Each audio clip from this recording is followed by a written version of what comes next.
नमस्कार, राधे राधे। कार्तिक मास महात्म में 27वां अध्याय। पार्षदों ने कहा, एक दिन की बात है, विष्णुदास ने नित्य कर्म करने के पश्चात भोजन तैयार किया, किंतु कोई छुपकर उसे चुरा ले गया। विष्णुदास ने देखा भोजन नहीं है, परंतु उन्होंने दोबारा भोजन नहीं बनाया, क्योंकि ऐसा करने से सायंकाल की पूजा के लिए अवकाश नहीं मिलता। अतः प्रतिदिन के नियम का भंग हो जाने का भय था। दूसरे दिन पुनः उसी समय पे भोजन बनाकर वो ज्यों ही भगवान विष्णु को भोग अर्पण करने के लिए गए, त्यों ही किसी ने आकर सारा भोजन हड़प लिया। इस प्रकार 7 दिनों तक लगातार कोई उनका भोजन चुरा कर ले जाता रहा। इससे विष्णुदास को बड़ा विस्मय हुआ। वे मन ही मन इस प्रकार विचार करने लगे, ओहो, कौन प्रतिदिन आकर मेरी रसोई चुरा ले जाता है? यदि दोबारा रसोई बनाकर भोजन करता हूँ तो सायंकाल की पूजा छूट जाती है। यदि रसोई बनाकर तुरंत ही भोजन कर लेना उचित हो तो मुझसे यह ना होगा, क्योंकि भगवान विष्णु को सब कुछ अर्पण किए बिना कोई भी ब्राह्मण भोजन नहीं करता। आज उपवास करते हुए मुझे 7 दिन हो गए। इस प्रकार मैं व्रत में कब तक स्थिर रह सकता हूँ? अच्छा, आज मैं रसोई की भली भांति रक्षा करूंगा। ऐसा निश्चय करके भोजन बनाने के पश्चात वो कहीं छुपकर खड़े हो गए। इतने में उन्हें एक चांडाल दिखाई दिया, जो रसोई का अन्न हरकर जाने के लिए तैयार खड़ा था। भूख के मारे उसका सारा शरीर दुर्बल हो गया था। मुख पर दीनता छा रही थी। शरीर में हाड़ और चाम के सिवा कुछ शेष नहीं बचा था। उसे देखकर श्रेष्ठ ब्राह्मण विष्णुदास का हृदय करुणा से भर गया।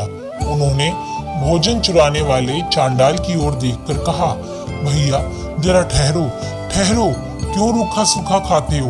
यह घी तो ले लो। इस प्रकार कहते हुए विप्रवर विष्णुदास को आता देख वज्र चांडाल भय के मारे बड़े वेग से भागा और कुछ ही दूरी पे जाके मूर्छित हो गिरा। चांडाल को भयभीत और मूर्छित देखकर विश्रेष्ठ विष्णुदास बड़े वेग से उसके समीप आए और दयावश अपने वस्त्र के छोर से उसको हवा करने लगे। तदुपरांत जब वो उठकर खड़ा हुआ तब विष्णुदास ने देखा वहां चांडाल नहीं है, बल्कि साक्षात नारायण ही शंख चक्र और गदा धारण किए सामने उपस्थित है। अपने प्रभु को प्रत्यक्ष देखकर विष्णुदास सात्विक भावों के वशीभूत हो गए। वो स्तुति और नमस्कार करने में समर्थ न हो सके। तब भगवान ने सात्विक व्रत का पालन करने वाले अपने भक्त विष्णुदास को छाती से लगा लिया और उन्हें अपने जैसा रूप देकर वैकुंठ धाम को ले चले।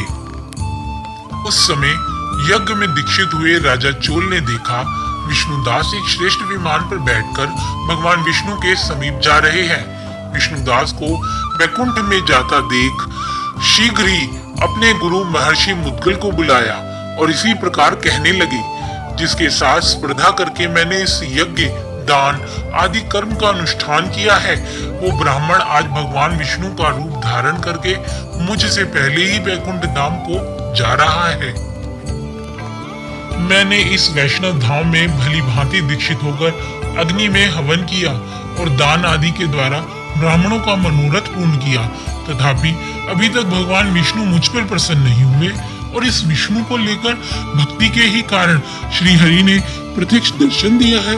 अतः जान पड़ता है कि भगवान विष्णु केवल दान और यज्ञ से प्रसन्न नहीं होते, उनपे प्रभु का दर्शन कराने में भी भक्ति ही प्रधान कारण है। इस प्रकार कहकर राजा ने अपने भांजे को राज सिंहासन पर अभिषिक्त कर दिया। वे बचपन से ही यज्ञ की दीक्षा लेकर उसी में संलग्न रहते थे, इसीलिए उन्हें कोई पुत्र नहीं हुआ था। यही कारण है कि उस देश में अब तक भांजे ही राज्य के अधिकारी होते हैं। भांजे को राज्य देकर राजा यज्ञशाला में गए और यज्ञ कुंड के सामने खड़े होकर भगवान विष्णु को संबोधित किया। 3 बार स्वर उच्चारित वचन बोले, भगवान विष्णु, आप मुझे मन वाणी शरीर और क्रिया द्वारा होने वाली अविचल भक्ति प्रदान कीजिए। इस प्रकार कहकर वह सबके देखते देखते अग्निकुंड में कूद पड़े। उसी क्षण भक्त वत्सल भगवान विष्णु अग्निकुंड में प्रकट हो गए। उन्होंने राजा को छाती से लगाकर एक श्रेष्ठ विमान में बिठाया और अपने साथ वैकुंठ धाम को प्रस्थान किया। नारद जी बोले, हे राजन, जो विष्णुदास थे वो पुण्यशील नाम से प्रसिद्ध भगवान के पार्षद हुए और जो राजा चोल थे उनका नाम सुशील हुआ। इन दोनों को अपने ही समान रूप देकर भगवान लक्ष्मीपति ने अपना द्वारपाल बना लिया। कार्तिक मास महात्म्य में 27वां अध्याय समाप्त। धन्यवाद।